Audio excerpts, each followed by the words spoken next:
নামাজ পড়ার উদ্দেশ্য কি, কোন কারণে পড়ব? কারণ তুমি হয়তো ভাবছো নামাজ পড়ার উদ্দেশ্য হলো তুমি যেন জাহান্নামে না জ্বলো। নামাজ পড়ার উদ্দেশ্য হলো তুমি যদি নামাজ না পড়ো আল্লাহ তোমাকে ঘৃণা করবেন। নামাজ পড়ার উদ্দেশ্য হলো তুমি যদি নামাজ না পড়ো তুমি শাস্তি পাবে, অথবা তুমি আর মুসলিমই থাকবে না, ফেরেশতারা তোমাকে অভিশাপ দিবে। সমস্ত নেতিবাচক বিষয়। আল্লাহ ওই সমস্ত উদ্দেশ্যের কথা উল্লেখ করেননি।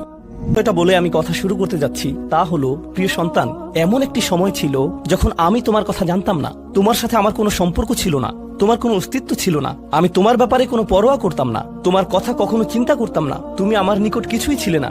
লাম ইয়াকুন শাইআম মাযকুরা। কোরআন বলছে মানুষের জীবনে এমন একটা সময় ছিল যখন কেউ তাকে স্মরণ করত না, একেবারেই না। আমি তোমাকে একটুও ভালোবাসিনি, কারণ তুমি আমার নিকট জিরো ছিলে, কিছুই না। কিন্তু হঠাৎ করে আমার জীবনে তোমার আগমন ঘটলো।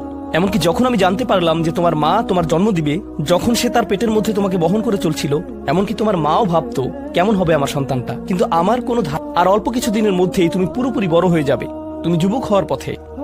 এটা খুব দূরের জিনিস না। বস্তুত তোমার বাচ্চাকাল থেকে এখন পর্যন্ত সময়টাকে আমার কাছে 1 মাসের মতো মনে হয়।